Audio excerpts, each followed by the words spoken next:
नमस्कार दोस्तों, आपका स्वागत है आपके अपने यूट्यूब चैनल B2H कॉन्सेप्ट पर।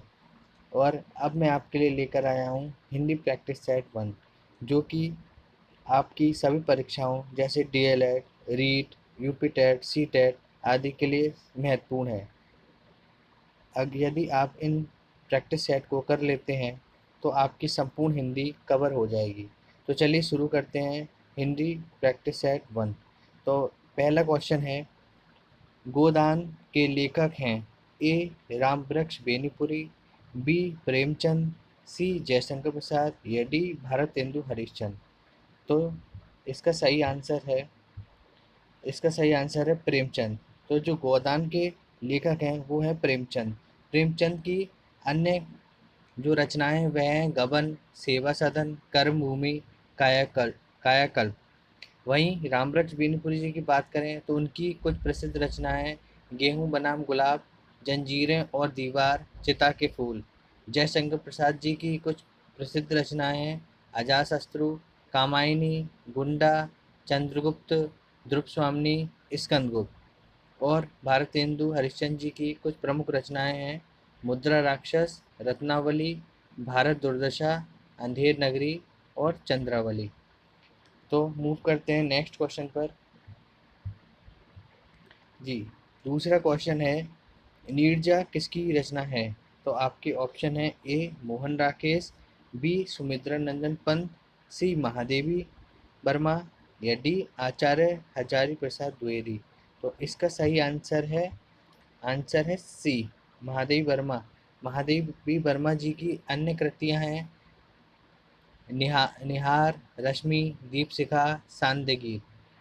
मोहन राकेश जी की कुछ प्रसिद्ध रचनाएं अंडे के छिलके, आखिरी चट्टान, आधे अधूरे, आषाढ़ का एक दिन।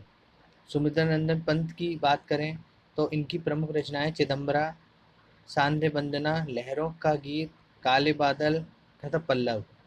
और हजारी प्रसाद द्विवेदी की बात करें तो इनकी प्रसिद्ध रचनाएं हैं अशोक के फूल, कोटज, बाण भट्ट की आत्मकथा तथा विचार प्रभा। चलिए मूव करते हैं नेक्स्ट क्वेश्चन पर। नेक्स्ट क्वेश्चन है आपका, कीचड़ उछालना मुहावरे का अर्थ है ए चुगली करना, बी जानी दुश्मन होना, सी अनुभव होना या डी दोषारोपण करना। तो इसका सही आंसर है डी दोषारोपण करना। दोषारोपण करने का तात्पर्य होता है किसी पर कीचड़ उछालना। वहीं अनुभव होना बात करें तो इसका मुहावरा जो होगा वो होगा धूप में बाल सफ़ेद ना होना। जानी दुश्मन होना का तात्पर्य है हमारा खून का प्यासा होना। और वहीं चुगली करना यानी कि होता है कान भरना। तो ये सब इनके मुहावरे थे। चलिए मूव करते हैं नेक्स्ट क्वेश्चन पर। लुंठित वर्ण क्या है? तो आपके ऑप्शन है ए हा, बी ला, सी ड़ा या डी रा। तो हमारा लुंठित जो वर्ण होते हैं वो है हमारा डी रा। रा को लुंठित वर्ण बोलते हैं, हा को हम काकल्य बोलते हैं,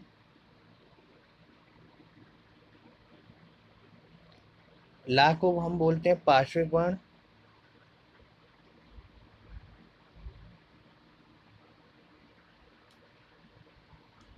वहीं हम ड़ा को बोलते हैं उच्चिप्त।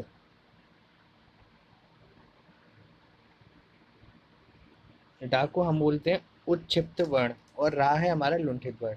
तो इसका सही आंसर है ऑप्शन डी रा। चलिए मूव करते हैं नेक्स्ट क्वेश्चन पर। किस मुहावरे का अर्थ एकमात्र सहारा होना है?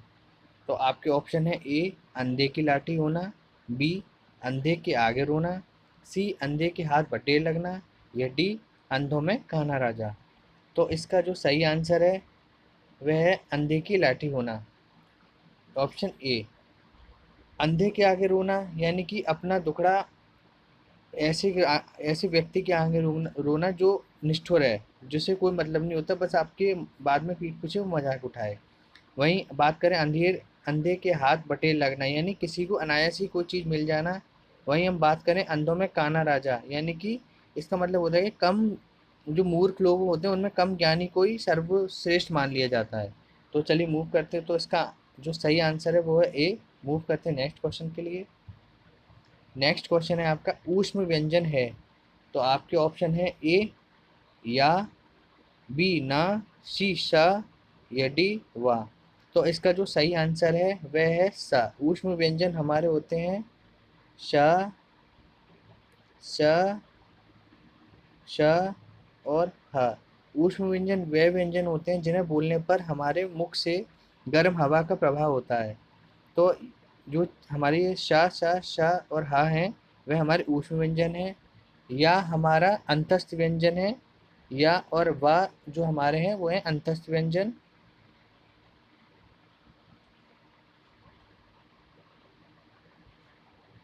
जी, जो या और वा है हमारे वो है अंतस्थ व्यंजन।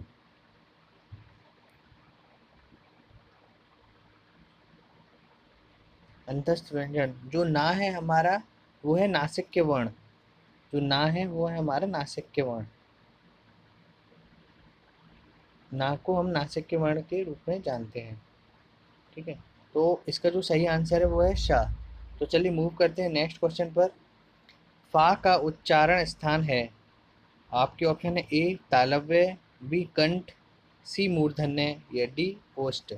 तो इसका जो सही आंसर है वो है हमारा ओष्ठ। जो फा को हम बोलते हैं वो होठों की सहायता से बोलते हैं। और जो का जो का वाले जो क ख ग होते हैं उसे कंठ के रूप में हम बोलते हैं, कंठ से बोलते हैं क ख ग घ और ण। और जो मूर्धन्य होता है वो होता है ट, ठ, ड और ढ और ण। ये हमारे मूर्धन्य होते हैं। और तालव्य होते हैं च, छ, ज और झ। ये हमारे तालव्य होते हैं। और ओष्ठ होते हैं हमारे प, फ, ब, भ और म। जी, तो इसका जो सही आंसर है वह है हमारा ओस्ट डी। तो चलिए मूव करते हैं नेक्स्ट क्वेश्चन पर। नेक्स्ट आपका अगला क्वेश्चन है, अंग और तथा अंक को हम क्या बोलते हैं? ए अयोग्य वाह, बी ह्रस्व स्वर, सी दीर्घ स्वर, या डी क्लुप्त स्वर। तो जो इसका सही आंसर है वो है अयोग्य वाह। हम अंग और अंग को बोलते हैं अयोग्य वाह। ह्रस्व स्वर हमारे होते हैं जिनमें कोई मात्रा नहीं होती है। अ, ई और ऊ हमारे ह्रस्व स्वर हैं। प्लुप स्वर होते हैं हमारे ओम, या ऐसे स्वर जैसे जिनके पीछे थोड़ा हमारी ध्वनि खिंचती है, जैसे कि सुनो। इस टाइप के जो वर्ड होते हैं वो प्लुप स्वर होते हैं। और वहीं दीर्घ स्वर जो आ ई को छोड़कर जितने भी जो स्वर बचते हैं वो हमारे वो हमारे दीर्घ स्वर होते हैं। तो इसका जो सही आंसर वो है ए अयोग्य बहा। चलिए मूव करते हैं नेक्स्ट क्वेश्चन पर। आपके सामने है, मूर्धन्य स्वर क्या है? ए आ, बी ई, सी ए, या डी र री। तो इसका जो सही आंसर है वह हमारा डी री। जो री है वो मूर्धन्य स्वर है। आ जो है वो कंठ है।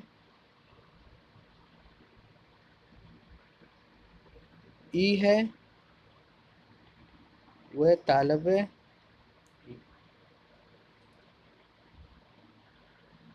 ए जो है वो है कंठ तालव्य।